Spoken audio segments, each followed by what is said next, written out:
Hola, amigas y amigos. Welcome to the MíraLA Podcast. I'm your host, Arianna Lemus. This podcast is by women, for women, and anyone willing to listen to women. Enjoy the show.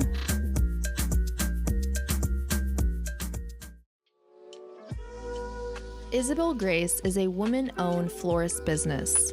Aside from making beautiful bouquets for every occasion, she and her team plan events to help you celebrate all of your family celebrations and milestones. From baby showers, birthdays, graduations, and weddings, Isabel Grace is a proud sponsor of the MíraLA Podcast, providing all of our guests their favorite arrangement of flowers.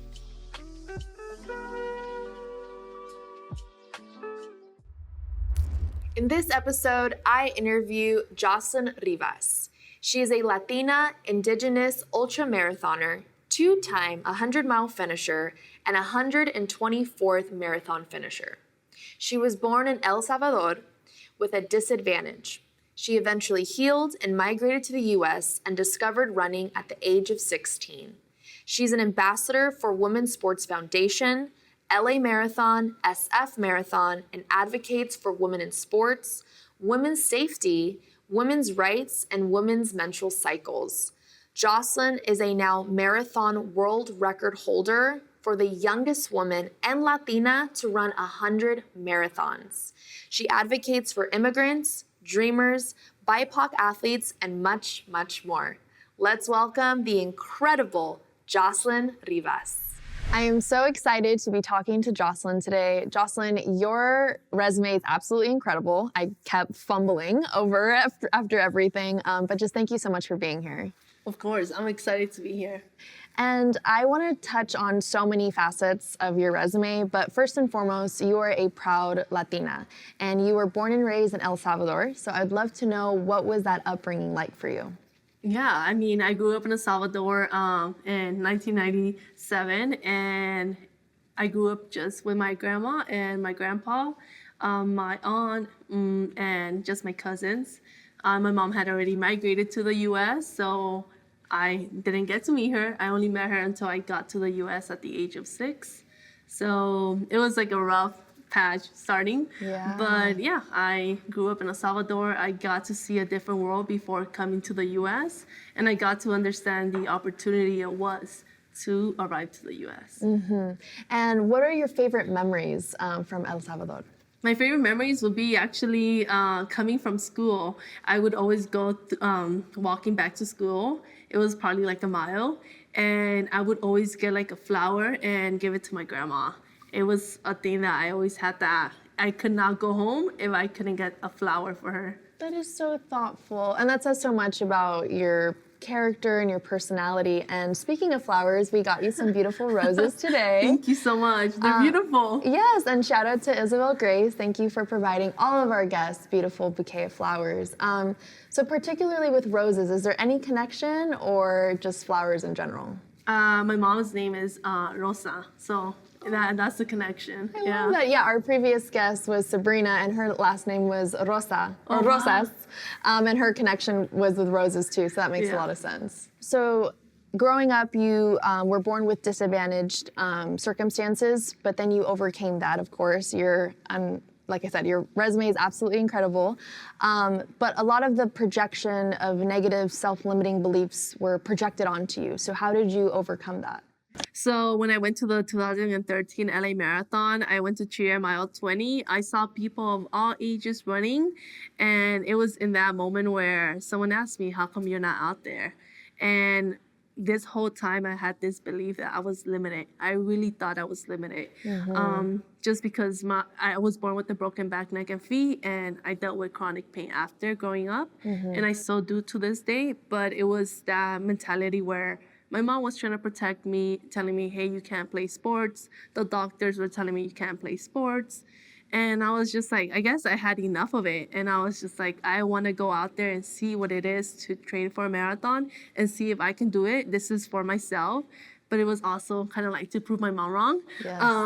But in the end, like, I was able to overcome it just with self-belief. And I think I had great coaches that were able to help me, I guess, kind of like develop that self-esteem more as I ran, and eventually I finished. That is absolutely beautiful, and it's an inspiring story. And I love that you brought up your coaches. I want to actually touch base on that because I think being a young person and having that mentorship is so key to being a successful person. And not necessarily successful financially, but just successful in thinking more positive about yourself. So talk to me about your relationship with your coaches. So the coaches are actually people who are actually volunteering their time. They're not getting paid. And the coaches I had were a woman coach, and the other ones were kind of like volunteers from students that were in college at USC or other students that just came back and helped the program. But I think it was having that woman coach always being there. And I feel like she was able to provide that care that, maybe I wouldn't have gotten from a male coach because I had other coaches, but she eventually gave me that self-belief that, hey, you're going to get there.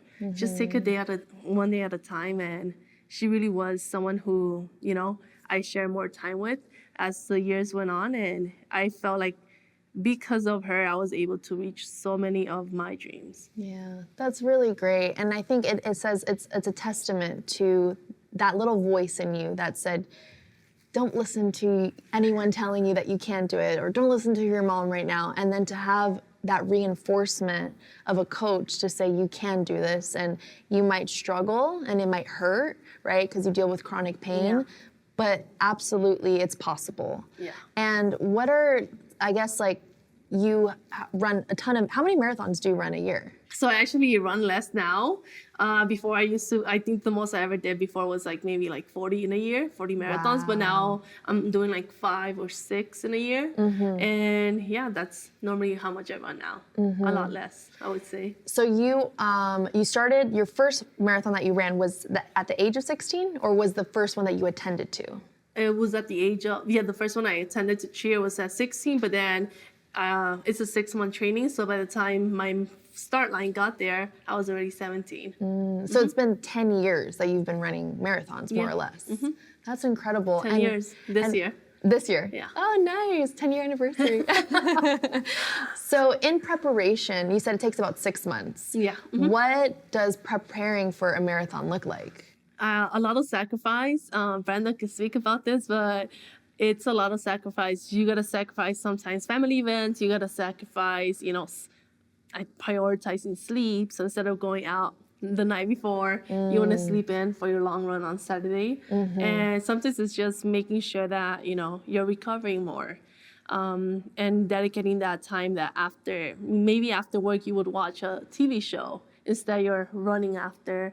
And sometimes it's waking up super early to beat up, now time has changed. So it is going to get darker. Some people are opting now for morning runs instead of night runs just to be safer as a woman. So it's just doing a lot of sacrifice where that means sleep, sleeping a little bit less in the morning, or just making sure that you're taking the right steps to get there safe too. And then kind of touching on running at night and being a woman, what has that experience been like as well? Because I'm sure you have to time your runs accordingly, because you don't want to run too late into the night and jeopardize your safety, right? Yeah, and it's scary. I think living in Los Angeles is one of those areas where, certain spots, even if you just run a block, it becomes a little dangerous. And it's also I run around USC area, but it's one of those thing where I live maybe 2 miles away, but in between USC and to my house, it's unsafe, but in USC, it's safe. So it's kind of I gotta speed home once I finish doing loops around USC. Luckily, USC has that option where if I want to do a night run, they have security guards. But, you can never be safe. So if you could bring a friend, even better. And I think right now, especially as women have been getting attacked more on their runs, many women are protecting themselves. They're taking something to protect themselves, but also sharing their location, sharing with a friend, hey, this is where I'm going to be. I should be back home at this time, or I should be heading back out. If you don't hear from me from this time, call someone. Yeah. So it's just taking those safety measures. And I try my best not to run at night, but right now it looks like majority of my runs are in the night. Right. No, and I think that's just the reality of being a woman. Yep. And just like, especially if your passion is running and you're preparing for a marathon and you're having to find the time between your personal life, your work, and then training, sometimes you do have to just run in the evenings. But I think so much to what you said is like I said, like the reality of what women have to go through. I remember about a year ago, I signed up for a marathon, but I had no preparation, I had no coach. And what I realized through my journey of success is like, if you want to be great at anything, you need that mentorship, you need that guidance. So aside from having the coaches, I'm assuming you have like a running group or an accountability group or some friends that you count on when you're training or even outside of training? Yeah, I mean, I think one of the things about runners is we have Strava now, so now we're able to just upload our run and we get those kudos, and it helps us because it's sometimes where you're like, oh, I just want to reach a certain mileage, but you also know like certain people are following you on Strava and you're like, oh, I want to make sure that I'm sticking to my running. Yeah. Everyone else is, but I do have friends. I have a friend I always run with every Tuesdays, and it's also like girl time together. And then I run with her on Saturdays too. There are run clubs. I go here and there. I don't commit myself just to one. I like just going and spreading myself. But it is helpful when you have those people encouraging you to wake up early, like at 5 a.m, encouraging you to, you know, keep yourself accountable and know that it's all going to be worth it at the end. You mentioned an app, Strava. Yeah. Okay, can you kind of touch base for our non-runners about what that is? Yeah, definitely. So Strava is an app where you can upload any activity. It could be a walk, it could be a jog, it could be hiking, cycling, any kind of activity. Kind of, if in a way, like if you're trying to stay active, you could go on Strava and kind of add your friends and just kind of keep yourself accountable. If you have an Apple Watch, it's almost like having friends in the Apple Watch. Very cool. It's like a healthy form of social media. Yeah, it sounds exactly. like holding you accountable, making sure you're moving your body, and then you get the kudos from your other friends. Yeah. That's amazing. Maybe I should download Strava. Yeah, it's a great app. So kind of touching again base, like for advice for first timers like myself, right? I had signed up and I was motivated to do it, and then life got in the way and just didn't have any accountability. So like for you, someone who has been very experienced, a decade now of being a runner, like what's your advice for somebody like myself who has never done a marathon before? I would say the first thing is, like you said, I think having a coach is actually a great thing. Having someone that could tell you how many miles to run, that's just going to take the stress out from running in regards to like, oh, how am I supposed to run? How many miles? This and that. You could self-coach yourself, but having that other person tell you this is the mileage you're supposed to hit this week keeps you accountable. And I think the other thing is just believing in yourself, making sure that, you know, starting when you register, you're like, I'm going to finish that marathon. I sign up. Now I just got to do the training and I am going to get to that finish line. And do you think signing up for a marathon, because it's 26 miles, right? Yes. Do you think it's 26.2. 26.2 miles. Do you think it's beneficial to just sign up for that 26.2, or do you think do the 10K, start with the 5? Like, what's your ideology there? Yeah, so I started my training with Students Run LA. It's a program in Los Angeles provided to all the LAUSD schools for high school students. I was fortunate to be able to take part of it. And one of the things that they do is they start you off with training, like, yeah, you're training for the marathon. That's the end goal. But then you start with a 5K first, 10K, 15K half marathon, another half marathon, and then eventually a 18-miler, which qualifies you for the marathon. And essentially, I would suggest the same kind of planning for everyone, you know? But at some point, cost does come into play, where, you know, you're going to pay for a 5K that might be $50. Right. You're going to be paying for a 10K that might be $70. So if you really can, like, also afford to sign up for all those races, I would just recommend you to sign up for, like, a half marathon before your marathon. Wow, so it's a huge investment in yourself, in your mental health, in your well-being, and it does come at a cost. But I think that's what investing in yourself is, right? Yeah. And then you find friends and accountability and coaches. Are you a coach yourself, by chance? No one knows this, but I am not a coach yet, but I am taking classes together. That's amazing. Yeah. I love that. Well, I always tell all my guests, because this is our first season, that I definitely want to have everybody back on in like a year or two and just kind of check in, you know, because I'd love to know, like, maybe in a couple years, like how your coaching program is going. And I think that, like, again, like your story is so unique and it's like so inspiring and motivating, especially for people who, you know, were like disadvantaged at a young age or had those negative self-limiting beliefs that they couldn't do something, you know? So I love that.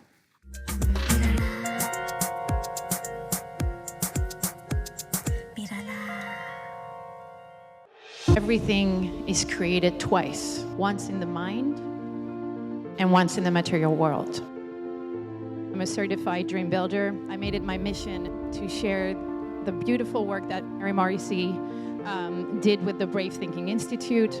I believe in sharing that knowledge will heal our world one dream at a time. The most important thing in this world is imagination. It's so important to be connected to your vision. That vision is key to get new results. I'm going to be 77. What I got out of Saturday was an opportunity to identify who I am and what I need. And it was priceless. I still feel that there's lots to learn, lots to do. Wow. Let's do it. Yes. I'm really excited about hearing about your dreams and seeing you transform.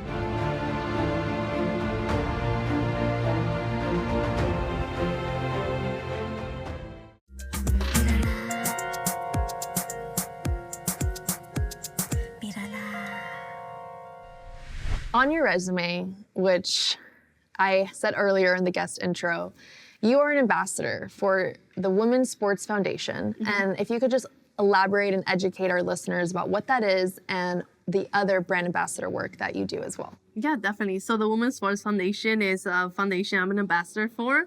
The whole mission of the Women's Sports Foundation is to level the playing field between like boys, girls, and women in sports, making sure that women are getting paid the same amount as men are, but also making sure that girls from a very young age are still getting the same opportunities as boys are growing up, and making sure that women are able to stay in sports, and knowing that if you do play sports, there's a high chance of you becoming a leader. It was one of the recent studies that they did recently where they found that it was a very high percentage where if you have done sports, you're most likely going to be a leader in your team or in, you know, your organization, in any role that you have. So developing those sports skills really are going to take you far in life. Having sports skills translates to life skills. Yes, exactly. Yeah, you said it. She's an ambassador now. Okay. And aside from being an ambassador for Women's Sports Foundation, you're an ambassador for what other organizations? Also the Los Angeles Marathon happening in March of 2025. Nice. And also the San Francisco Marathon as well. That's beautiful. And what is your favorite part about being an ambassador for these organizations? I think the most important thing is actually representation. It's one of the things that I love to talk about, just because we need more women in sports, but also we need more people of color participating in these sports, just because majority of these sports are, white men who are taking majority of it. My specific, I guess I'm focusing more now on is trails, because that really is where it's needed a lot more now than road. And I did a race once where I was the only Latina in the entire race. Everyone else was white, and maybe there was a handful of people that were Black, Indigenous, people of color, but I was the only Latina out there, and I was like, wow, this is shocking. I have always ran in LA, but it was one of those races where it was outside of California, and I realized how much it was needed. Yeah, and you hold the record for the youngest Latina marathon runner. Yes. What year did you get that recognition? It was in 2021, November, actually. So 3 years ago on what was the date? I should remember the date, but it was at the LA Marathon. Wow, 2021, the first Latina world record marathon runner, right? Not the first, but the second. The second. Yeah. And there was like 2 different records. One was for the youngest Latina and the other one for the youngest woman, because it was done by 2 different women. But yeah, it was really nice. So being an ambassador and being a proud Latina and being a marathon runner, I'm sure there's like a lot of things, and not issues per se, but changes, positive changes. In our pre-interview, you got to share with me about your advocacy for women having menstrual cycle support at these marathons. Can you just elaborate a little bit about that? Yeah, I think it's one of those aspects where I wish all marathons, not just big ones, but every marathon should have menstrual products for women. It's something that's needed, and it's something that lacks in the sports. I would love to see more of that, and that's what I advocate for. I talk about a lot when I get my period and I'm marathon training, because I want people to know that, hey, this should be normalized, first of all. And I believe marathons should be able to have those products available to women, and maybe in porta potties, maybe at the start line at least, and also finish lines more than anything. And I really think it's something that's needed right now, not for tomorrow, but for today. It's something that should be already happening at this time. Yeah, and we as the MíraLA platform, and my promise to you is like, I want to support all my guests, and the next marathon that you run, I would love to bring the team and support you, and we'll be holding our little tampons. I'm like, give me that. Yeah. And supporting the woman, because I think it's a beautiful cause, but it's also the reality that a lot of women go through, right? Yes, you're running, and yes, you're running for a cause, but to have like that, not just safety, but that support, on your run. Thank you so much for being on our podcast today. We had so many technical difficulties, but thank you for being a trooper. And you have such like a positive attitude and a light, and it was really nice getting to know you. And I hope that we continue to support each other on both of our platforms. So as we wrap up today's episode, in terms of being an athlete, being a woman, listening to your body and your intuition, what is your overall advice for women, for runners and non-runners? I think as a woman, first of all, give yourself grace. I feel like in the world that we are living right now, especially with everything going on, just know that, give yourself grace. There's so many changes, and just keep believing in yourself too. I think it's very important to know that you are in a world where it wasn't built for you, in a society that wasn't built for women, but you're thriving and you're killing it, and you just gotta continue believing in yourself. And as for, what was your other question? For runners, non-runners, women, yeah. Okay, yeah, I think that's it. Yeah. Well, thank you. I really needed to hear that, especially after today's shoot. So thank you so much, Jocelyn. I definitely hope to have you back, and we'll be seeing you at your next marathon. Yeah, thank you so much for having me. I really appreciate it. You're welcome. Thank you so much for tuning in to the MíraLA Podcast. If you are a woman and would like to be on the show, go to MíraLaPodcast.com. Follow us on socials at MíraLA Podcast. Use hashtag MíraLA Mondays. And if you want to support the show, subscribe, share with your amigos, and tune in for new episodes every Monday. Muchas gracias.